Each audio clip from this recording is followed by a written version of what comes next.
Tanzania, nakupenda kwa moyo wote.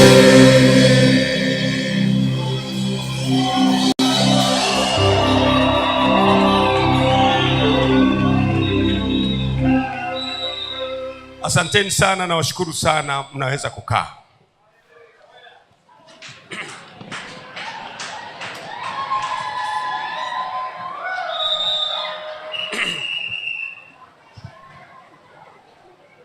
Ndugu zangu, leo tuko online ibada hii na makanisa yetu 2141. Kusema kweli, mengine sio makanisa ya ufufuo na uzima, lakini makanisa ya watu wanaompenda Mungu na wanaopenda Tanzania. Ninaomba mnisikize kidogo.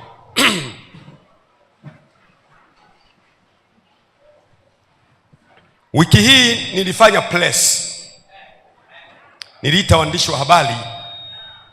Nitaka kuzungumza nao kwa habari ya utekaji, kupotea kwa watu katika nchi yetu ambako kumezidi sana. Na nikazungumza mambo machache sana. Nikasema kwamba watu wanapotea sana, na hatujui sasa nani anayefuata kwenye kupotea.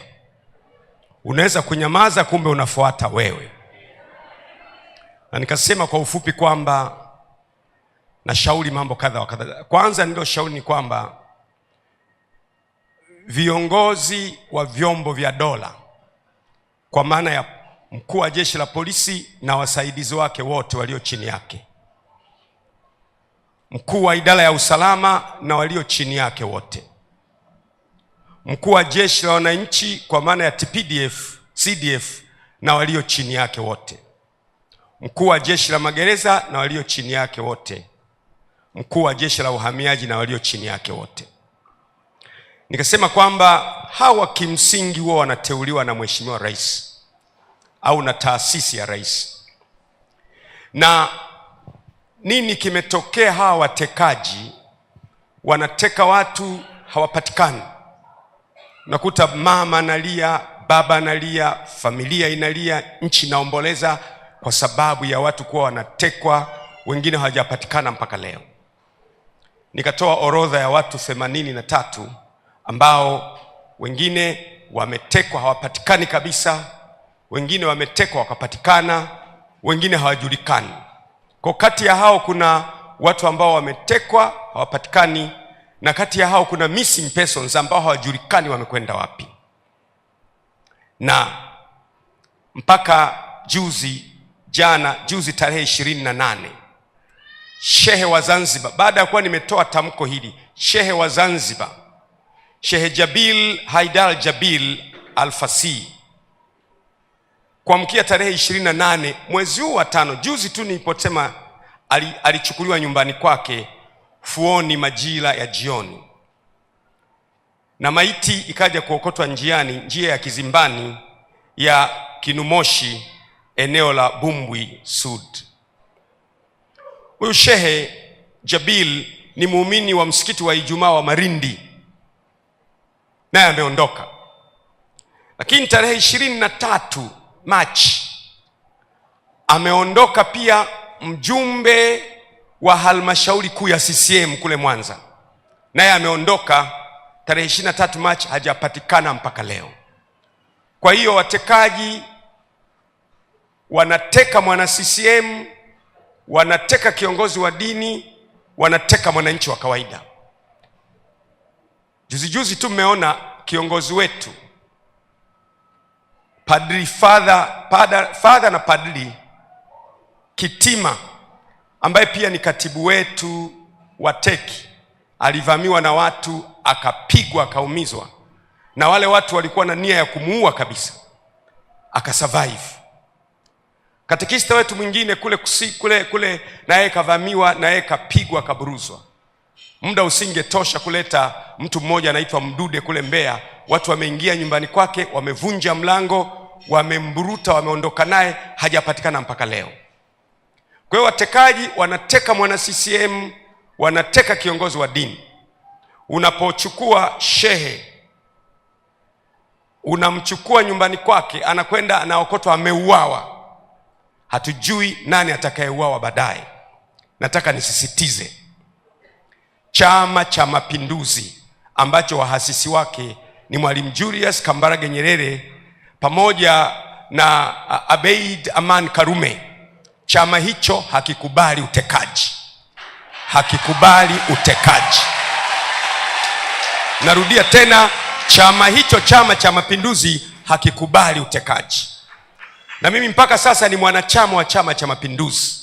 Naungana na waasisi wetu Mwalimu Julius Kambarage Nyerere pamoja na Aman Abeid Karume na viongozi wengine wote wa Tanzania waliowahi kutawala nchi hii, akiwemo Ali Hassan Mwinyi ametangulia mbele za haki, akiwemo Benjamin Mkapa ametangulia mbele za haki, akiwemo Jakaya Mlisho Kikwete ambaye tuko naye leo, akiwemo John Pombe Magufuli na viongozi wengine wote. Hawa wote hawajaasisi chama cha kuteka watu, na CCM sisi si watekaji, na anayeteka watu anateka kwa nia yake yeye mwenyewe.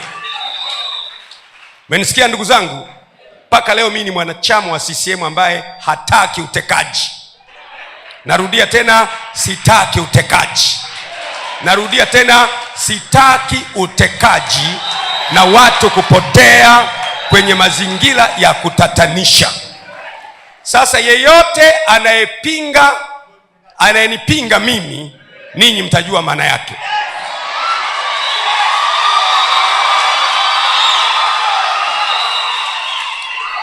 Nilitoa mifano nikasema hivi, mwanangu Jordan akitekwa leo akachukuliwa kama alivyochukuliwa ndugu yetu Muislamu mzuri Ali Muhammad Kibao hapo Tegeta jimboni kwangu, anachukuliwa basi inasimama, anashushwa ndani na watu wanaondoka naye mchana, alafu kesho yake anaamkia ameokotwa kule Ununio jimboni kwangu kule, ameng'olewa macho na amekufa. Nikasema akifanyiwa hivyo mwanangu Jordan, akachukuliwa na watu mchana akaenda kung'olewa macho, nitajisikiaje? Na nikasema akichukuliwa rafiki yangu, ndugu yangu Abdul, mtoto wa Mama Samia Suluhu Hassan, mwenyekiti wangu wa Chama cha Mapinduzi, akachukuliwa yeye akaokotwa amekufa, ameng'olewa macho, utajisikiaje? Na naongezea leo akichukuliwa mtoto wa Jakaya Mlisho Kikwete, akaenda akang'olewa macho, akaenda, natoa mfano, nawapa mifano, akaenda akaokotwa hana macho na amekufa, utajisikiaje? Akichukuliwa mtoto wa Alhaji Ali Hassan Mwinyi, akaenda akaokotwa kesho ameng'olewa macho amekufa, utajisikiaje?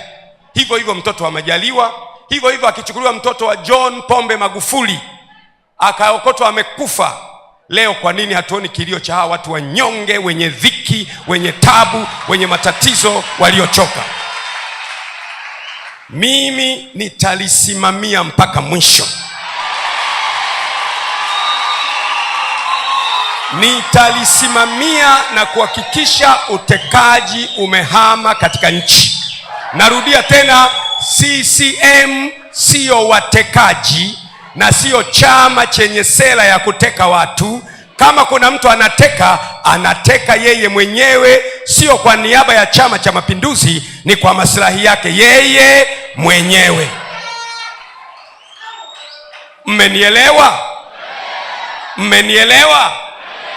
Sasa kama nimeongea mimi, alafu kesho shehe kachukuliwa nyumbani kwake, watu wamekuja na Noa, wameondoka naye, kaokotwa amekufa baada ya masaa 2-3, nani anayefuata baadaye? Na kwa sababu hiyo mpaka terminology imezaliwa. Nikasikia terminology inaitwa Gwajimanization. Tumepata neno mpya kwenye ulimwengu wa kisiasa, linaitwa Gwajimanization. Sasa nilipoona Gwajimanization, nikataka sasa niitafasiri Gwajimanization maana yake nini. Gwajimanization au gwajimanizing ni ujasiri usioteteleka wa kusema kweli,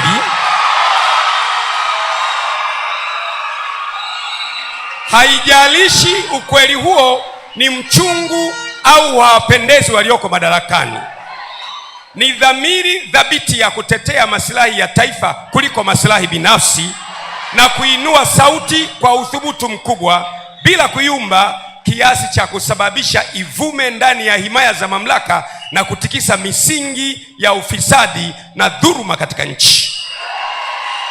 Na kama hii ndiyo maana ya Gwajimanization, basi naipokea kwa mikono ya shukrani, na ningependa kila mtu awe Gwajimanized.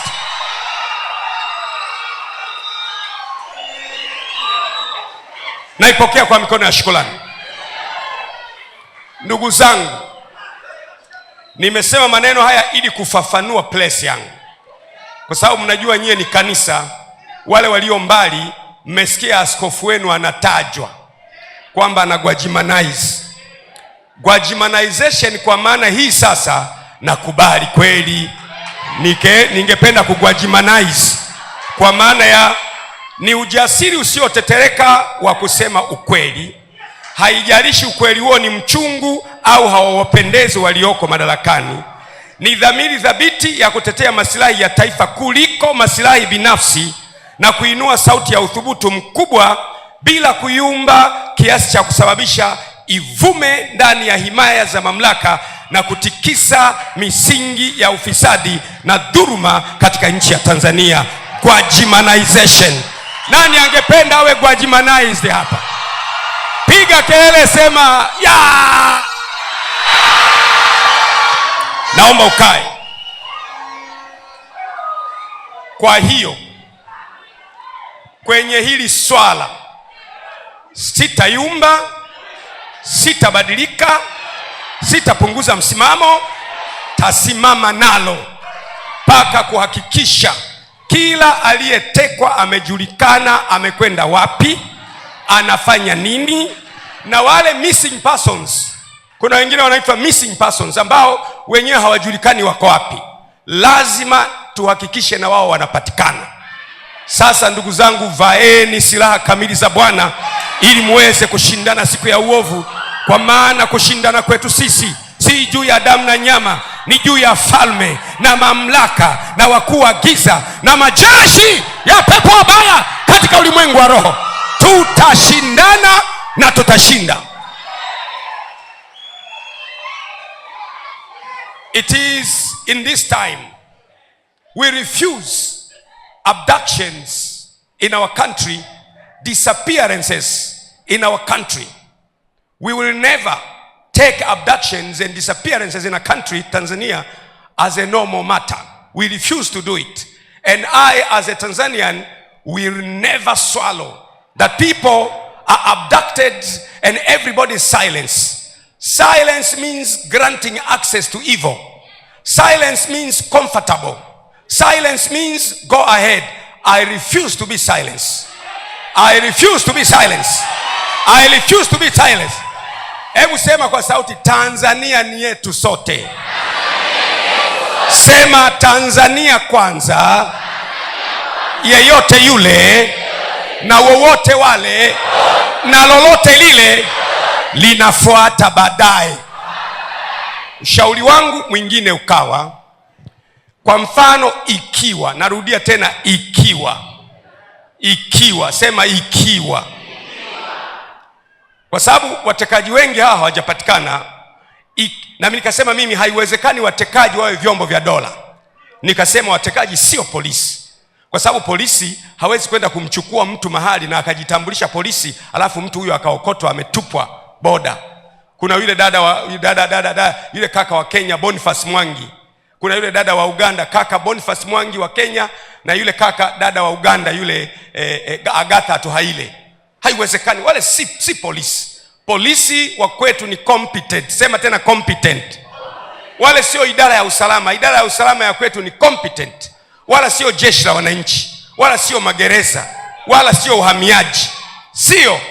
Bila shaka inaweza kuwa, hebu sema inaweza kuwa, kuna kakikundi fulani ambako kenyewe kanakuwa kanawachukua watu kwa masilahi ya mwanasiasa fulani.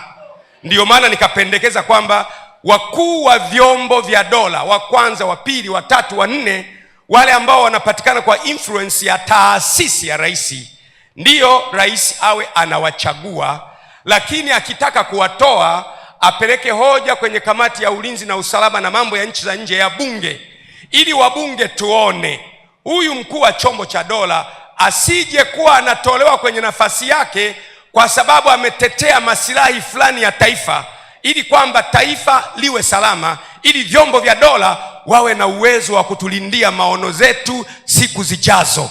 Na nasisitiza, huo ndio ushauri wangu wa kukomesha watekaji. Kwa sababu chombo cha dola, kwa mfano, natoa mfano, kwa mfano chombo cha dola kimeona kumbe anayeteka watu ni kakikundi kale, alafu chombo cha dola kikaenda, kumbe kakikundi kale ni kakiongozi fulani wa kisiasa, katashindwa.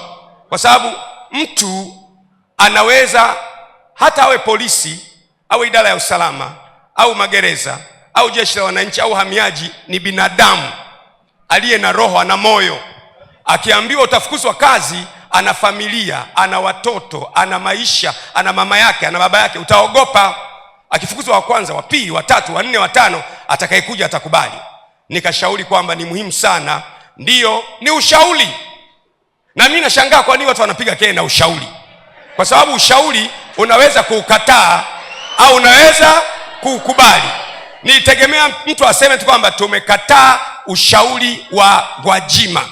Ni ushauri, ni ushauri. Aseme tumekataa ushauri wa Gwajima, simple. Na ukiukataa ushauri wangu, mimi nimetumwa na Mungu kwenye hii nchi, na safari hii ndio mtajua kwamba Mungu amenituma. Narudia tena, Mungu hatumi watu wazuri sana, hatumi watu wenye sura nzuri sana, hatumi watu wanaovutia sana. Mungu anatuma watu kama anavyopenda yeye mwenyewe, na anatuma kwenye nchi kwa ajili ya makusudi yake ya milele. Karne ya kwanza, Mungu wa mbingu na nchi alimtuma mwanaye Yesu Kristo, akaja hapa duniani. Ni binadamu 100%, lakini ametumwa na Mungu. Kwenye kitabu cha Yohana imeandikwa, palitokea mtu ametumwa na Mungu na jina lake aliitwa Yohana. Huyu alitumwa kutengeneza njia ya Yesu Kristo. Mungu anatuma watu. Baada ya miaka 500 na kitu baadaye, Mtume Muhammad sallallahu alaihi wasallam naye akaja duniani. Ndiyo maana unaona Uislamu umeenea duniani kote, naye alikuja kwa ajili ya utume wa kueneza Uislamu duniani. Kwa hiyo Mungu huwa anatuma watu kwa kusudi maalum, na Mungu akiwatuma watu huwa anawalinda, anawatunza mpaka watimize mission waliotumwa naye katika uso wa dunia. Nataka kusema sasa, yule unayenivamia hovyo hovyo, hautaweza. Yeye anilindaye hata lala wala hata sinzia, yeye aliye mkuu wa Israeli, hata acha mguu wangu usogezwe. Wao watataja magari, wao watataja farasi, wao watataja silaha zao, lakini mimi nitalitaja jina la Mwenyezi Mungu aliyeumba mbingu na nchi, akulindaye hata lala wala hata sinzia, aliye mkuu wa Israeli. Tumpigie Bwana makofi makubwa sana. Umenielewa Umenielewa Naisemea Tanzania na wasemea wa Tanzania nikiwa mwanachama wa Chama cha Mapinduzi. CCM haina sera ya utekaji. Mimi ni mjumbe wa halmashauri kuu ya Chama cha Mapinduzi Taifa.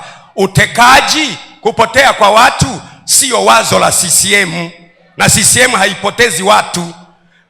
Tupige makombola mpaka anayeteka watu atokee hadharani, si tupige makombola. Na wana CCM, ndugu zangu, mnielewe, napenda chama chetu, nitaendelea kukipenda, lakini utekaji na kupotea kwa watu kunaofanywa na vikundi visivyojulikana, hiyo ni leo, kesho kutwa na hata milele, nitakataa kwa jina la Yesu. Naomba mkae. Nataka niishie hapo kwa maneno haya. Nimeyasema hayo kwa sababu sasa nimezungumzwa Tanzania nzima, na ni muhimu sana kama kiongozi wako kuzungumza Tanzania nzima. Na mimi ni mtu mwenye staha, nimetengenezwa, nimeumbwa na staha, ninaheshimu, siwezi kuaibisha mtu.